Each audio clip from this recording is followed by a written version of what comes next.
നിങ്ങൾക്ക് മീനുണ്ടെന്ന് പറഞ്ഞാൽ നമുക്ക് മത്തിയോടുള്ള പ്രേമം, മത്തിയോടല്ല ശരിക്കും പ്രേമം, മത്തിയുടെ മുട്ടയോടാണ്. അപ്പം നമുക്ക് ഈ മത്തി ക്ലീൻ ചെയ്തൊന്ന് ഫ്രൈ ആക്കി എടുത്താലോ.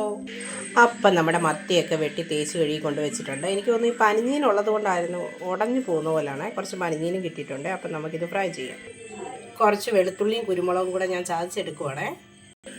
അപ്പം ഞാൻ കുറച്ച് മഞ്ഞൾപ്പൊടി, മുളക് പൊടി, പിന്നെ ആ വെളുത്തുള്ളി, കുരുമുളക് പൊടി എല്ലാം കൂടെ മിക്സ് ചെയ്ത് ഉപ്പും ചേർത്ത് പിടിപ്പിച്ച് വെച്ചിട്ടുണ്ട്.